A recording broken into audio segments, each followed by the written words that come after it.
working out with you guys and talking about what's going on in the market as I'm working out here. But if you are new here, thank you so much for following this journey. I really appreciate it. And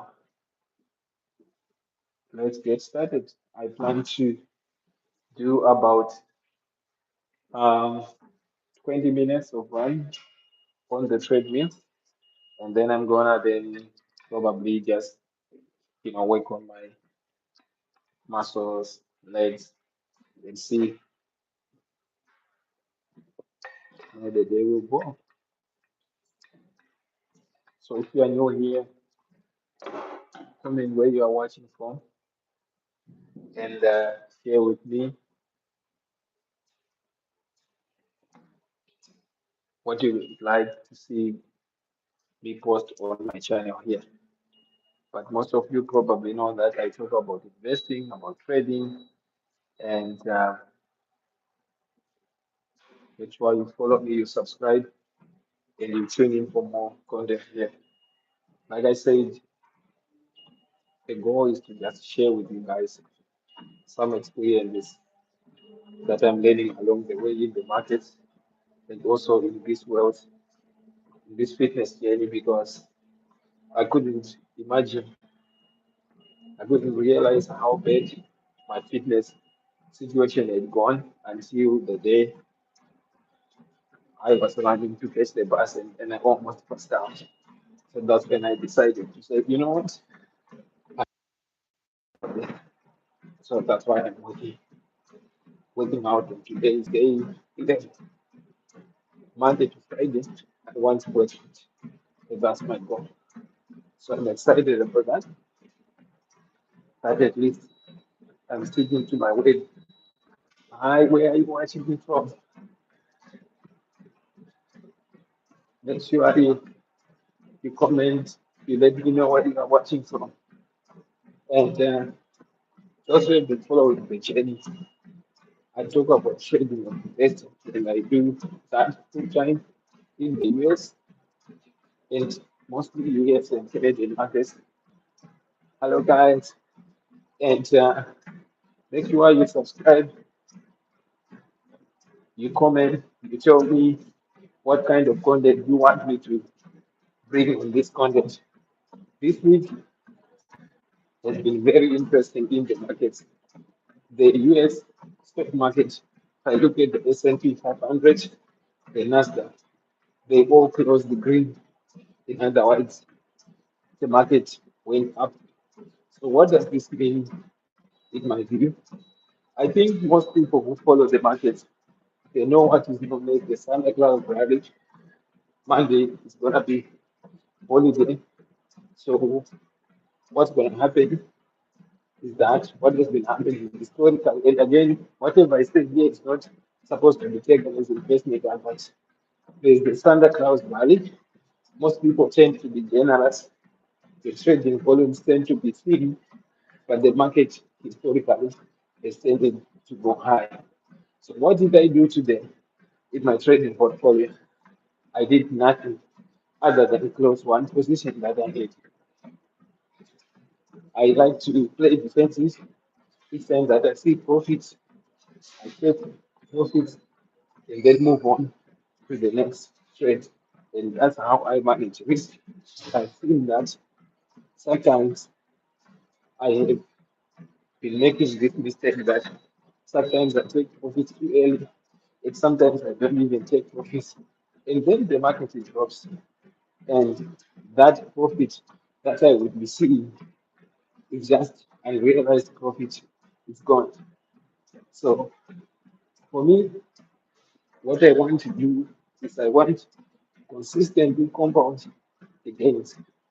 I make profit, I take the profit, I open another position. That means when I close the position, I retain my capital, preserve my capital, I move on to another trade, I make money, I repeat the process. So that's why for those who have been following this journey, they know that on my channel, I've been sharing that my portfolio is been beating the S&P 500 so far this year. And before I added more money in the account that I shared with you guys, I was almost the last time was at 77%. The S&P 500 was around almost 13%. So at least it's extremely difficult to beat the S&P 500, even for professional investors. But the most important thing is to consistently beat the S&P 500. If you can beat the S&P 500 for 5 consecutive years, you do that for 10 years, then you know you have a strategy that works. So for me, when I started to detail my trades this year, this year so far, I've been beating the S&P 500. I added my money into the account, so my portfolio dropped to about the return, simple rate of return to about over 35%. So that at least I will be able to take up more trades because I like to trade the stock that are very liquid, that are I believe to be undervalued. And stocks for things that I use for every day. For example, stocks like this is not investment advice. Apple, Google, Meta, Microsoft, Celestica, Nvidia, Palantir. These are some of the stocks that I trade. And also SoFi. SoFi has been a fantastic stock that I've been trading. It's very volatile. It goes up and down, but in the process, I've been making money in that market. So if you want to learn more about this, check out my website www.streetwise.com. You're coming for coaching. I appreciate the like, the thumbs up. Make sure you comment where you are watching from and you cheer me up as I work out. My goal is to at least make sure I dismantle this thing and stay healthy, eat healthy. I saw someone, a friend, I'm originally I'm based in Canada. I have a friend who is in the UK but is based is Zimbabwe, is based in Europe. And she posted a photo like in December last year. She was you know big, and then she decided to work out. And she was challenging me that she met a friend who said, look, she was surprised that she was that big. So that's when she decided to work out. Thank you guys for watching. Make sure you subscribe, you comment where you are watching from. And she was telling me that on X platform, that from December to almost a year, she has made a massive transformation. She stopped eating big sizes of portions. If you know, for me, I grew up in Zimbabwe. We would eat a big portion of what we call salsa, made from corn. And there's a lot of such. And what it does is that, especially if you eat meat, that some of the fat, I believe that is not digested, it can then be converted into fat, right? And that's why you then see something like this. So I'm trying to make sure that if I eat, when I eat before 7 p.m. and I eat more protein, fruits. I also exercise like I'm doing now. At least Monday to Friday, my goal is to do 1 hour of workout, cardio, work out on the muscles. And if you have been following me, guys, you will know that it has not been easy. Even today, I was reading, I have two manuscripts of the books, the guides that I want to publish early next year. I was working on the comments, but after the market closed at one, I had to stop doing that to come and work out. So that's the thing. Because I'm committed to working out. I've also noticed that it is good, even though I have this clarity of thought after I wake out. At least that's what I believe. So that has been an interesting experience. So tell me if you are also thinking out what are your goals for next year, 2020 is around the corner. A lot of people, including myself, at the end of the day, at the end of the year, I pause to reflect and see things that have really worked out. There are a lot of successes, challenges, failures. For me, I think the greatest failures have been that I lapsed Monday from January to May. I was working out consistently, almost 5 times a week. And then from May to almost November, I slowly and even fully stopped working out. So that's what happened. Complacent. Until when I realized that, well, 11 years ago, I had to change. So that was a failure for me. Another thing that I would say I failed was that at the beginning of the year, um, I wanted to do more in terms of traveling. But what I realized was that I had to balance because I'm running my own business. So I had to balance the money that I take out from the business. Because if I make money trading from my portfolio, it makes sense for me to let it go. So I had to actually change some of the plans that I had. I wanted to go to Bali this year. We had actually bought the tickets, my family and I, but we had an unforeseen challenge, so we ended up canceling that trip and then rereaching the flights, and then we ended up going to Zimbabwe. It ended up being a good trip. I created content, lots of it. Check out on the website. And I was born in Zimbabwe, and one thing that I learned was that a lot of things were changing in Zimbabwe in terms of the infrastructure. A lot of the content that I see, and most of it, I would say, it gives a positive picture, which is good. That's a lot of people are making money in farming, in mining, but the reality on the ground is different. I managed to deal with some farmers, some who are into who are good farming. If you check the videos, you can see that some are indicated ranging and even crop farming. So I realized that it's not always what you see because when I went on the ground, some people will tell you that they're losing money in farming. But if you see, there's always this narrative that, if you want to make money, even if you want to retire, you can retire in farming. So the reality is different.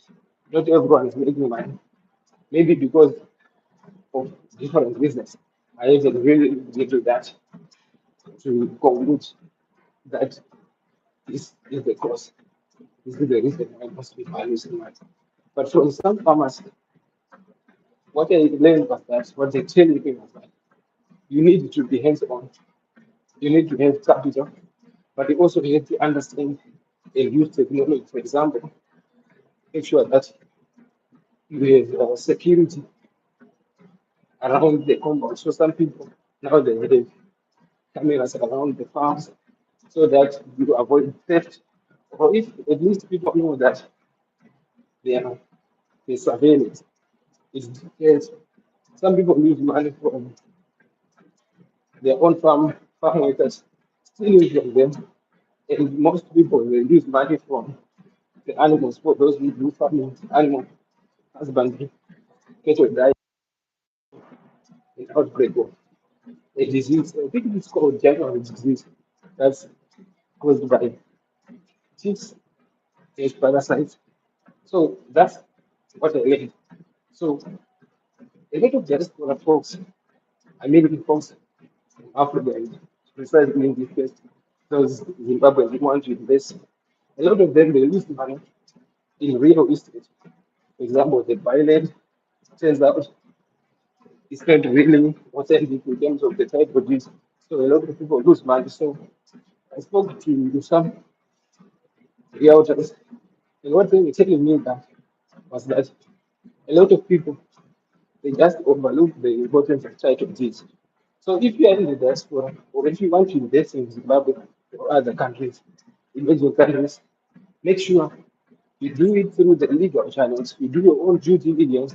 You work with professionals, like in this case, real estate agents, who are trading with successful projects on their portfolio.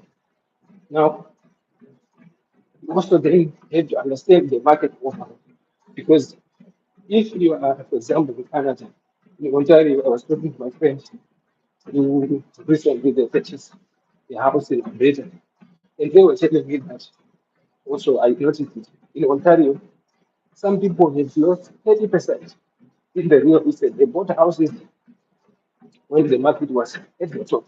And of course, it's almost impossible to actually time the market to say this is the peak. They thought the house prices in Ontario, in Canada here, were going to continue going up. But you know what happens? A lot of them, 30% are here in British Columbia.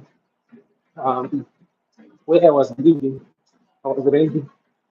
My former landlord wanted to actually sell because, you know, financial needs change. But what he realized was that the value that he had bought the property for, it really dropped.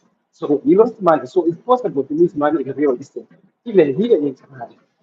So the lessons that I learned are that when you're investing, understand the goals, do some research, talk to experts, take time, especially if you are making a decision to commit $1 million, a lot of money in such a project. You really have to make sure you are not going to be house poor. In other words, a lot of people, what they do, they jump in real estate, in the market it drops, or maybe they lose their job, they don't have savings. Now, if you are in a 30-year amortization or agreement, it means in Canada, we renew after 5 years, you can have a variable or fixed interest. But then, what happens is some people, let's say, they end up taking a line of credit. That means they borrow money. When you borrow, the caveat with line of credit is, let's say if you borrow 30,000, every day you are being charged interest. For credit cards, the difference is that that waiting period, for example, I use my credit card today, and they give you, let's say, 2 weeks, there's no interest charge. But if you don't, then they calculate it, let's say if it's 20%, 20%, right? So now that's when they start to charge. But with line of credit, immediately they start charging you, right? Interest.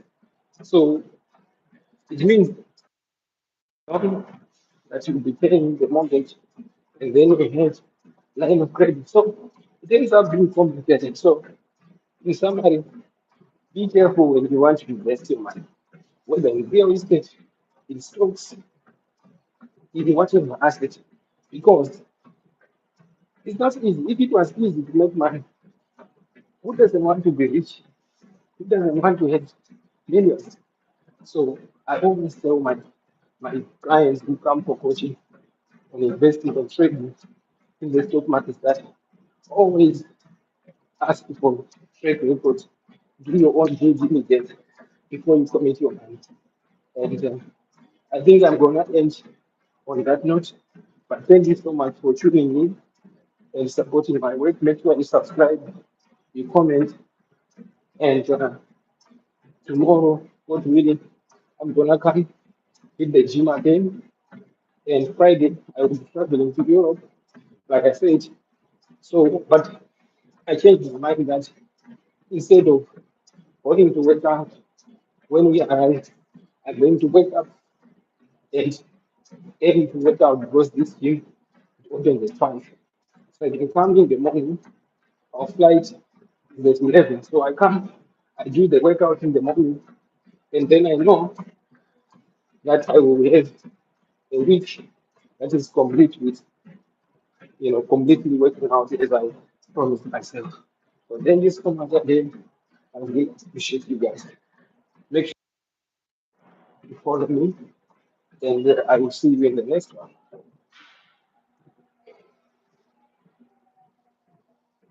Aye, aye.